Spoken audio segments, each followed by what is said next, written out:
The Christmas Thief. Writers are thieves. We steal stories, ideas, phrases, characters, whatever we can lay our hands on, and we do it at the drop of a hat.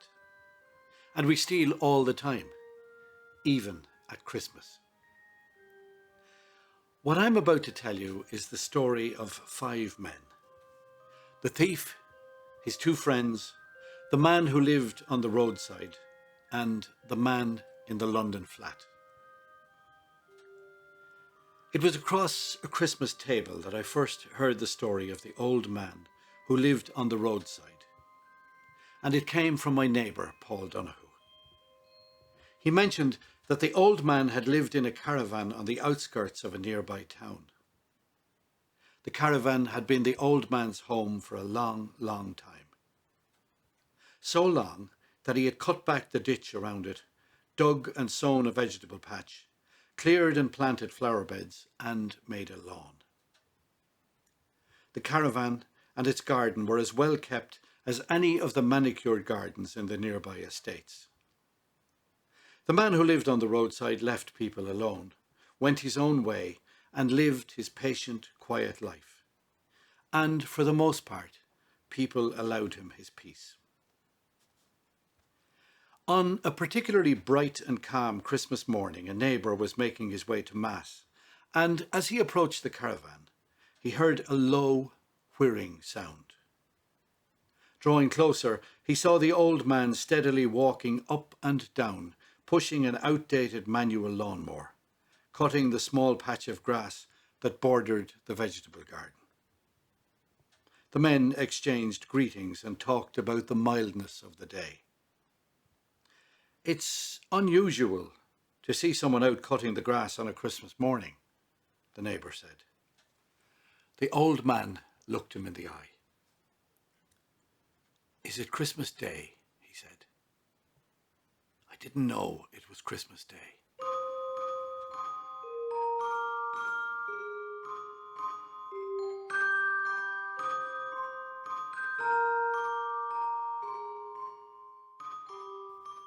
The second story was told to me by my friend Tom Hunt, and again it was told across a kitchen table at Christmas time.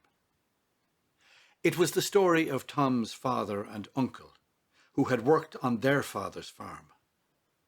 On his death, the farm was left to Tom's father, the eldest son. He assured his brother that he was welcome to stay on the land and that they could work side by side. But the younger man wouldn't hear of it and took the boat to England. Like so many before him, he found employment on building sites. And each Christmas, Tom's mother would send a card to her brother-in-law, wishing him peace and the joys of the season. 38 years after he left home, the word came that he had died, Tom told me. I was sent over to London to make the funeral arrangements and to clear out his flat. It was a single bedsit with one narrow bed, one chair, one table, one of everything. And under the bed I found the old cardboard suitcase he'd brought with him when he left home as a young man. And inside it were the 38 Christmas cards my mother had sent him over the years. Nothing else, just the Christmas cards. I am a thief, but sometimes a tale is too precious to steal. I listened to the stories told me by Paul and Tom over the same Christmas table as it happens, and I knew I could never do anything with them beyond retelling the isolation of the lives of the old man on the roadside and the man in the tiny London bedsit. Sometimes that's all there is to do. Sometimes you sit back and let the shiver of sadness run down your spine, the recognition of the roads and boats you might have taken. Sometimes you breathe in the blessings that are yours, gratefully accepting the happier share. So tonight, I think of the thief and his 2 friends sitting at a well-laden table in a warm kitchen, the lights of the Christmas tree falling across their faces. And I think too of the old men in their isolation and the strange appropriateness of their stories at Christmas time.